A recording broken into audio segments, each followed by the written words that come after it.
Like my situation is a little bit different than your guys' is just because in terms of the similarities, you have, we're all black and brown and beige, I guess, as well. Um, but you know what I mean? So what happens a lot in our communities is that our parents don't really teach us about money. Right. You know what I'm saying? So I'm different from the two of you in the sense that my parents had a decent amount of money when we was growing up. So we had everything, but they still taught us how to work for money, but never taught us how money works and Mhm. how investing works and all that. Even though they had corporate jobs and stocks and all they knew how to do was spend, but not save. So I had to learn that on my own. I had to learn it from my sister who's younger than me. I taught my sister things. We're teaching our younger sister things. And so, my parents end up getting divorced and then, the recession happened. So that money that they had, the dual income, wasn't there anymore. So I seen the losses. I seen, having it and I seen not having it. So what that did for me was teach me that I don't ever want to be in a position of where I go and live beyond my means. Not that my parents were living beyond their means. They were living around it, but it's because the money kept coming in. There was never any issue. It's not like they were spending too much and then oh, we couldn't pay the bills or anything like that. It's just that there was no other vehicle to make sure that, okay, if something happens, like unfortunate divorce or the recession or losing a job or whatever, then we're good. We got this stashed away over here, right? And my dad always says that now, like, I wish we would have lived off of one income and stacked or invested the other. So I'm not necessarily doing that now, but you're right. Like, I do try to, as much as I do like to have a good time, like I do act like I don't got money. You know what I mean? And I have automatic every Friday. I have some money go from my checking to my savings. I have every time I swipe my card, I have $1 go into my savings. I have so that's that savings. I have another savings account. I have a Fidelity account. I have a TD Ameritrade. I have Robinhood, even though we're trying to get off of that. I Mhm. have HSA through work as well, which is a health savings account. And maybe two or three more, You got either money. stock. You got money under the mattress. Nah, either two or three more stock and or savings accounts, and then also a 529, which is savings for your kids, whether you have kids now or not. You can put it in your name and then change it into beneficiary's name later on, but that generates interest as well, and that's for if they want to go to college.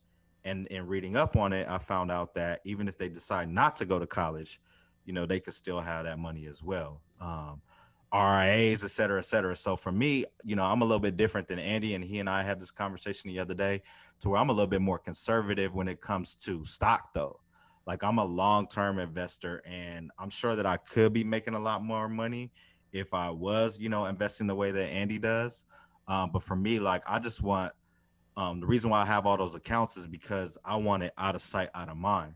So Yeah. when it's time to do something to the house or, go on a vacation or retire or invest in something else, then it's like, okay, boom, I can go to this account and then I'm good. So for me, that's kind of my approach with it. But I think for us, we're learning like, okay, let's get in these penny stocks and dollar stocks and, put our money in there. And then if it goes up X amount of dollars, for you, we could either cash out or for me, like, okay, now it's at two, three, four, $5. I'm good. And one Mhm. of the things that I told my sisters and my mom and then a couple other friends is just what I do is every Monday I got $20 going to Robinhood and $20 going to TD Ameritrade. And that may be a lot for some. That may be very little to others, right? And that may be right on par with where everyone else is at with their finances. But my recommendation to everybody is just like you said, Jesse, no matter how big or small, like start somewhere. You know what I mean? And just do that automatic and then start learning. Even if it's $5, every week or $1 every week, then after 30 days, you're gonna have $30 and you can buy, whatever. So that's my take and outlook and approach to everything. And shout out to you, Bless, because you put, man, I wish, and Andy hopped on because, Andy, you and Andy are just very intelligent. But you put us on Robinhood 5 years ago. Yeah. You let put us me on Robinhood 5 years ago, and I never hopped on because I'm like, $5 a week. What the? Nah. let me just say this. So if you want to call it a flex, whatever. Go ahead. I got into Apple a while back, like before it was what has been the last 2 3 years. Maybe it's like 5 6 years, maybe a little bit longer. But my gain on Apple, and I have a decent amount of shares, is 257%. That's fire. So, and I'm sure there's stocks out there that's 1,000+% Crazy. that Yeah. people have gains in, but that's just the mindset of like, don't be afraid, even if you don't know what you're doing, do something. Well, And go go ahead, ahead. Andy. Well, Oh, no, I was saying, I was gonna go ahead. Go ahead. No, you go ahead. all right. That's what I was saying about Robinhood. For people that are just investing, or maybe don't want to do the stock market. You put us on Robinhood years ago, right? And I just got on maybe 4 months ago, right?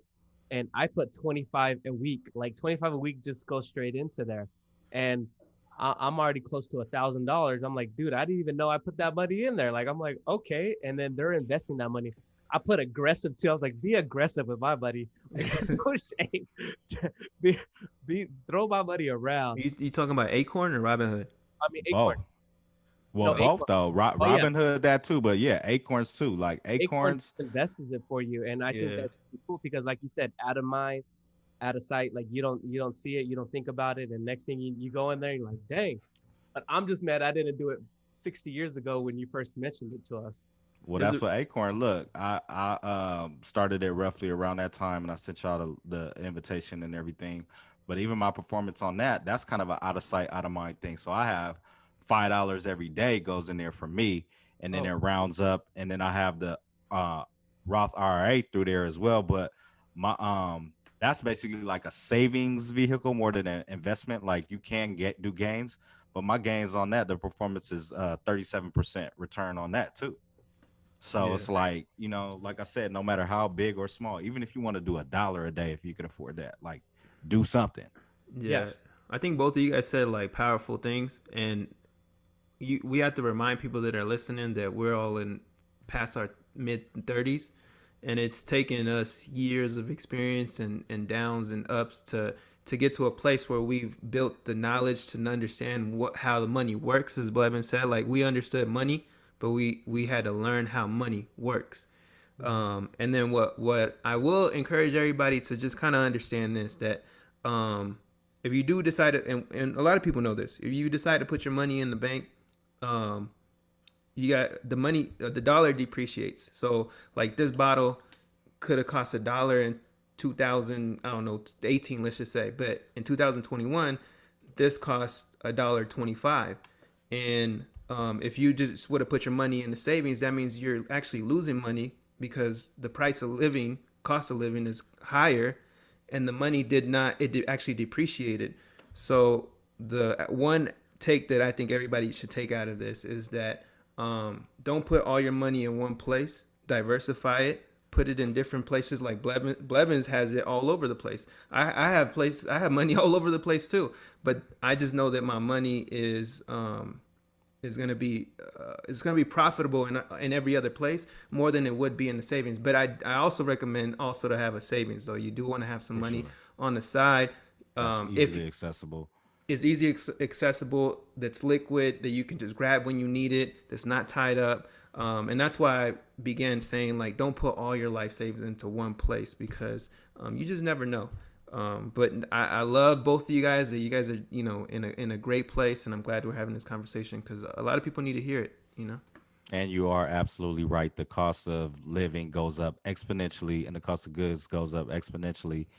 For example, I was looking up something to figure out what the cost of it was, and it didn't say what it was in 2020, but it gave 2010 and 2000 as an example. So from 2000 to 2010, the cost of this particular thing went up by 61%. That's So the crazy. assumption would be that it would go up another 61%, give or take as well, potentially more. You know what I mean? So you're absolutely right that the cost of $1 depreciates.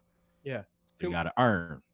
Two more points, and then we'll go ahead and move on from this because I know we gotta watch some basketball, know some Yeah, games. we about like 20 midway through the minutes. first quarter, but that's okay.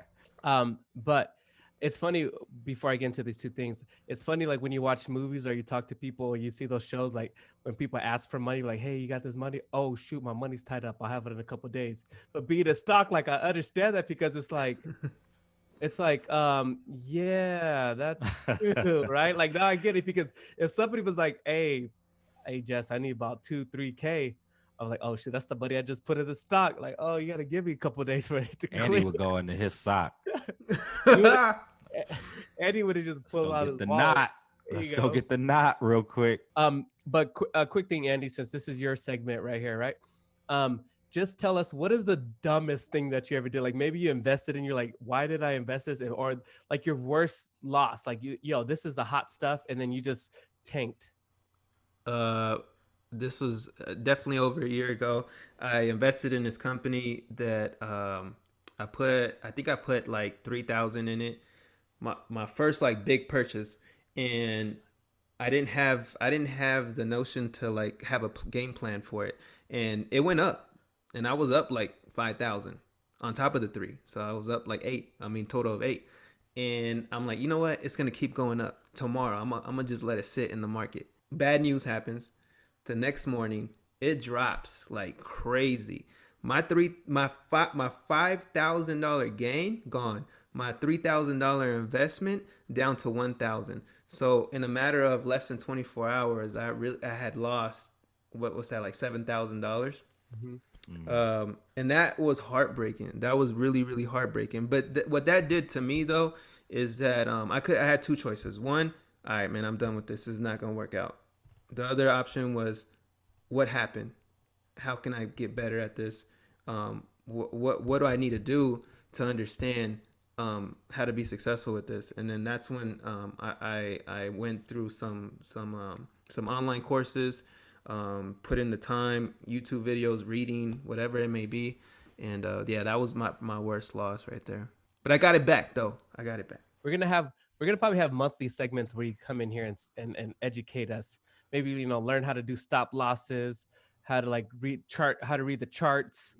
Limit Um, buy yes, limit your buy. yes. But before we end this topic, tell everybody maybe that they never invested out there or something that you got your eye on. I need a hot stock. Like, yo, if you have $1, put this dollar in the stock.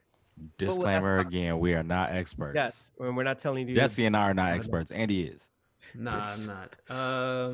I really like this company Bant. So they do a few things. They're a drone company, and drones is actually projected to be a multi-billion-dollar industry going into like 2022, 23, 24, 25, etc. And they're starting off, so they're a penny stock at the moment, OTC, over the counter stock, and they also do like sanitation for businesses. So like they have these, uh, I guess like I forgot what it is. It's a device where you can walk through, and then they're able to like sanitize your body or anything that's it's a big thing. It's a big deal. So these two things that they got going on right now it's obviously gonna impact our future, the rest of our lives. And at the moment, I think it's trading at zero dot it's actually less than 10 cents. It's at 6 cents right now. So it's a really good time to get in. I think that it's a long hold. So if you're a long investor, I think you could toss a few dollars in there and just kind of forget about it. If you want to make some quick gains, just look for it to go up, wait for the pop, sell it, and then you'd be done. But I think it's a good company. I'm putting $140 into that. Hey, Let's do it. Yeah, putting $140 into that tomorrow. And this was not a paid segment. They didn't pay me to say that. That's a paid segment. Shout out to Ben. I'm not a financial advisor. Don't come after me. He's not. Don't come at him if we lose. Use those apps like Robinhood. There's a lot of apps that you could just put some of your money aside, and then they'll go ahead and do the investment for you. You could either be conservative, you could be safe, you could be very aggressive. You guys get to choose. But even if you put $5 a month, you're actually investing into something. I just encourage you guys to invest, make that income, and let's all become millionaires like Andy. One day.